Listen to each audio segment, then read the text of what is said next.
Welcome to Blooming Wildwood Homestead. Today we are going to can tomato soup.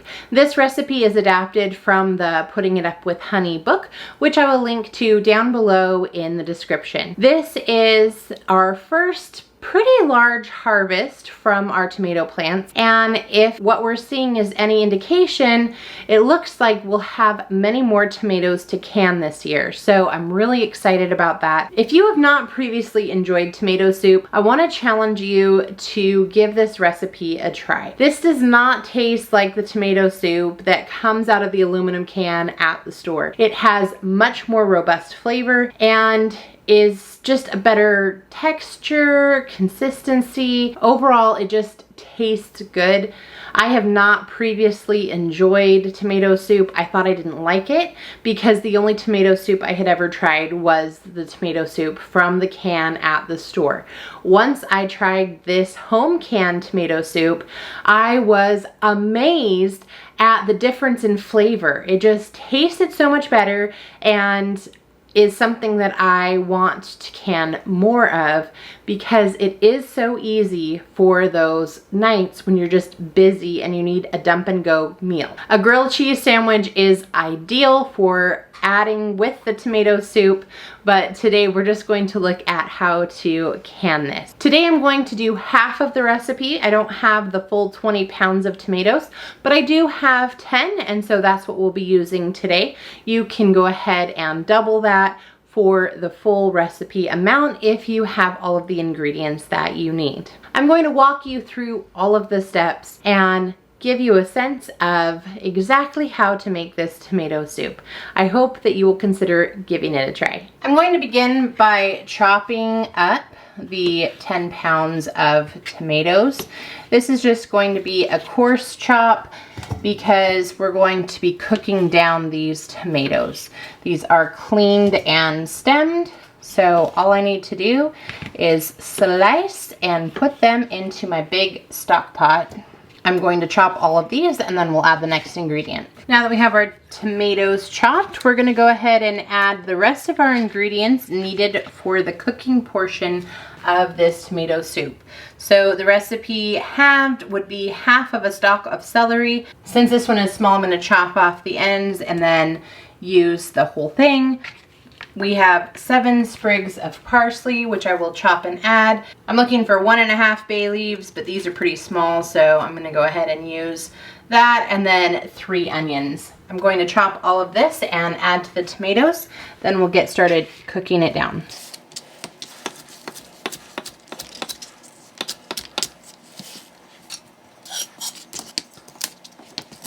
If the celery was in better shape, I would just throw this in too, but it's not looking so great, so we'll give that to the chickens. They won't mind one bit.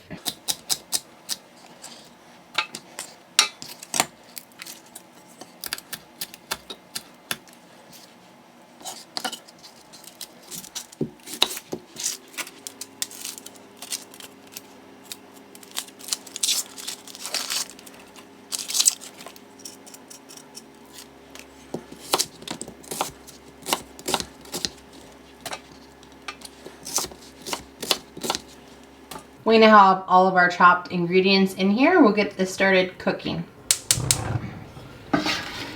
We are going to cook this down until the celery is nice and tender, and then we will be ready for the next step.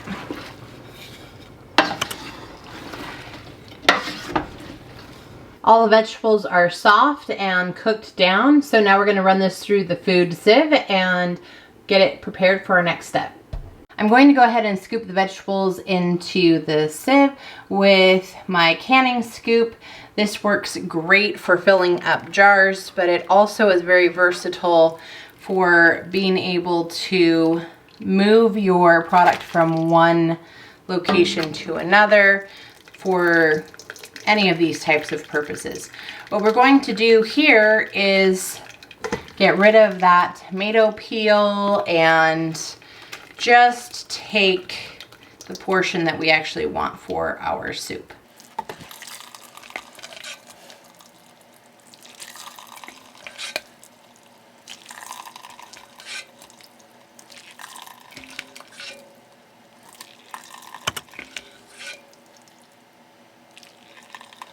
You do want to be careful not to overfill. I probably got this just a little fuller than I should have, but it's fine.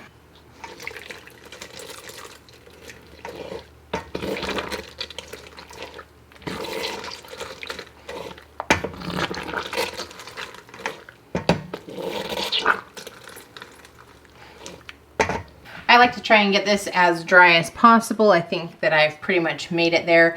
I will scrape the sides, and then nothing is going to waste. Everything inside I will set aside either for the chickens or it can go in the compost. Then we'll go ahead and do our next batch. This is what we're left with. I went ahead and put it back into the main big pot.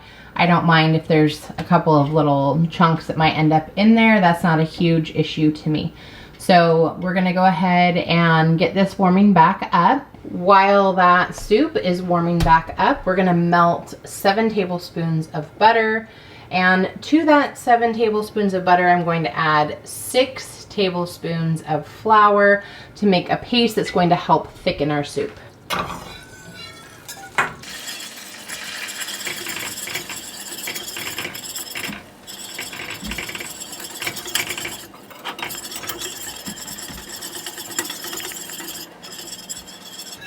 Adding just a little bit of the flour at a time will help it to keep from getting lumpy. You want to make sure that you're stirring continuously while that flour is being added. This is going to give us a nice thickening paste that we can use in the soup.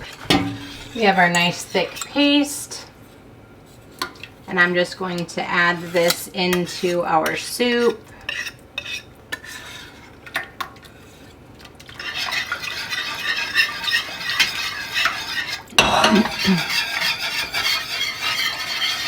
If I was doing the full batch, I would have wanted to make sure that was a little bit thinner and then stirred it with my spoon. But since I had a half batch, I could go ahead and use the whisk for that. You can use oil as well instead of the butter, but I like the butter flavor with my tomatoes. I think it just adds something really great to your soup. And we're gonna let this cook and thicken up just a touch, and then we will add our final ingredients. I'm really happy with how this is looking. The consistency is very nice. Everything's looking good. I'm gonna add in my final ingredients. First up, we have 3 tablespoons of honey. This is a little crystallized, but I'm not too worried about that as it's going to be heating up, and that should smooth down just fine. I'm also going to add about 1.5 tablespoons of salt and a teaspoon of black pepper. We'll let this cook about 15 minutes and then it's going to be ready to put into jars. The soup looks beautiful. We're going to go ahead and put this into the hot sterilized jars that I have ready to go.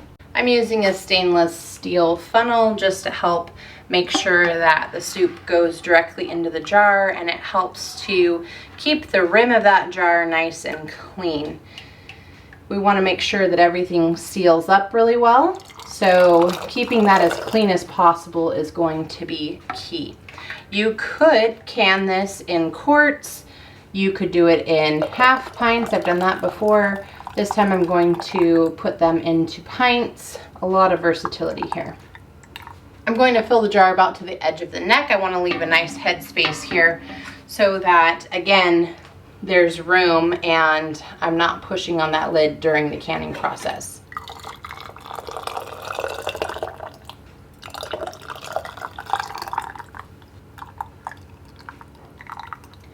While I'm filling the jars, I have my water bath heating up. I filled it about halfway full of water, and I have that water heating up. You want to make sure that you don't put hot jars into cold water, as you will end up with breakage. And no one likes to clean up those kinds of canning accidents, although they do happen from time to time.